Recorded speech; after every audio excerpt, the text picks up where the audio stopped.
నేను శాసనసభ్యుడిగా ముందు ఇదే బేద్ సుభాష్ రెడ్డి, ఇదే టీఆర్ఎస్ పార్టీ నాయకులు, కానీ మైనంపాటి హనుమంతన్న కూడా ఇంట్లో కూడా ఈ విషయం చర్చ జరిగింది. మైనంపాటి హనుమంత కూడా చెప్పాడు, అది మళ్ళా ఎందుకు సతాయిస్తాం, మళ్ళా సర్వే చేసుకుని అలా భూమి వాళ్ళకి regional deputy director survey map ఉన్నది. ఆ సుధామంటే ఆయన కూడా, సుధామంటే ఆయన ఎవరు తెలుసా, మల్లారెడ్డి ఇంటి పక్కకే ఉంటాడు. ఆయన క్లాస్మేట్, ఆయన దళిత వర్గం చెందిన ఆయన. నేను దళిత వర్గం, మేము ఎందుకు మా ఒక్క దళిత మాట ఎందుకు తీయలేదు తెలుసా? చట్ట ప్రకారం ఏది ఉంటుంది, కానీ మాకు దళిత పేరు మాకు వద్దు. చట్టం న్యాయం, కాయిదాల ప్రకారం న్యాయం ఉంటే, చట్టం ఉంటే మా భూమి వస్తుంది. చట్టంలో లేకపోతే మా భూమి రాదని చెప్పి న్యాయాన్ని, చట్టాన్ని నమ్ముకొని ఇప్పటివరకు కొట్లాడినాం తప్ప ఆయన సుధామానంటే ఆయన కూడా ఎప్పుడు కూడా నేను దళితునని చెప్పేసి ఏ రోజు కూడా ఆయన మల్లారెడ్డి నేను మాట్లాడలే. నేను కూడా మాట్లాడలే. నేను కూడా ఇప్పుడు ఒక స్టిక్గా అయినా, నువ్వు మంత్రిగా 10 సంవత్సరాలు రాష్ట్రంలో రాజ్యమైనావు.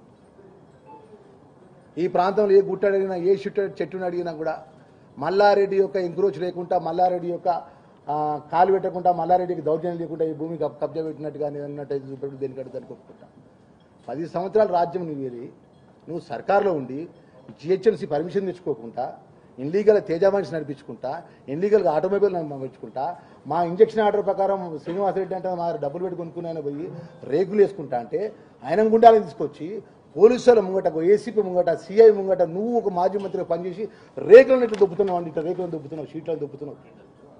అది శ్రీనివాసరెడ్డి నువ్వు దాడి చేసిండు. ఇదా నేను పద్ధతి? మేము ఇలా ఒక గౌరవ శాసనసభ్యుడిగా ప్రజలతో ఎన్నుకోబడ్డా ఇక్కడ ఎందుకు ప్రెస్ కాన్ఫరెన్స్ చేస్తాను? నేను ముఖ్యమంత్రి దగ్గరికి పోతా, ఏమనంటే లక్ష్మణ్ అంటే ఏమంటే రేవంత్ అంటాడు.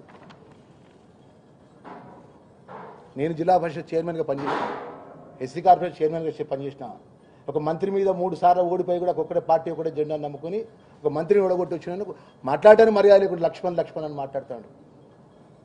నేను మంత్రి గారికి, మాజీ మంత్రి గారికి ఒకటే చెప్పదలుచుకున్నా, గట్టి నోరు పెట్టుకుని మాట్లాడడం కాదు. ఈ రీజనల్ డిప్యూటీ డైరెక్టర్ కూడా హైకోర్టు ఆర్డర్కి కట్టుబడి ఉంటావా ఉండవా? ఈ ఇంజక్షన్ ఆర్డర్ వికెట్ చేయకుండా ఎందుకున్నావు? నీ వియ్యంకుడితో నువ్వు ఎందుకు సర్వే అవసరం లేదని రాపించినావు, దరఖాస్తు ఇచ్చినావు? నీ యొక్క నాయకుడు ఏదైతున్నదో మీ సేవ సర్వేకి పెట్టుకుని మీ నాయకుడు ఏమో టీఆర్ఎస్ పార్టీ ఎమ్మెల్యే కదా, వీటన్నిటి జవాబు చెప్పు ఫస్ట్. నేను ఎమ్మెల్యేగా, నేను ఒక మాజీ జిల్లా పరిషత్ చైర్మన్గా సర్కిల్ ఇన్స్పెక్టర్ దరఖాస్తు ఇస్తే కేసు రిజిస్టర్ చేయడు, జిహెచ్ఎంసీ దరఖాస్తు ఇస్తే కేసు రిజిస్టర్ చేయరు, మన యాక్షన్ తీసుకోరు, టెంపరరీ కట్టడాలు ఆపమని. ఎక్సైజ్ డిపార్ట్మెంట్ కమిషనర్ కంప్లైంట్ చేస్తే పట్టించుకోరు, ఎందుకంటే ఆయన మంత్రి, ఆయనే రాజు.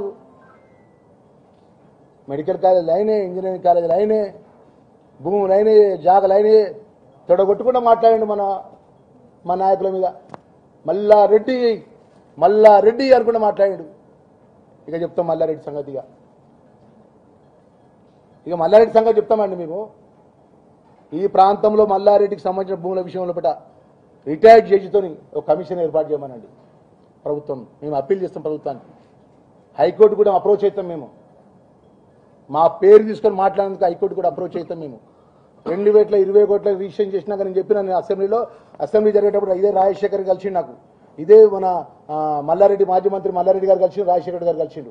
ఇద్దరు చెప్పిన, రాజశేఖర్ గారు మీరు ఎమ్మెల్యేగా ఉన్నారు, మీ మామయ్య కూడా ఎమ్మెల్యే ఉన్నారు, గౌరవమైన పదవిలో ఉన్నారు, 1000 కోట్ల రూపాయలకు అధిపతులు, మావానికి అడ్డికి పోస్తారు అమ్మిన బాబా శ్రీనివాసరెడ్డిని గోసపుచ్చుకోకండి.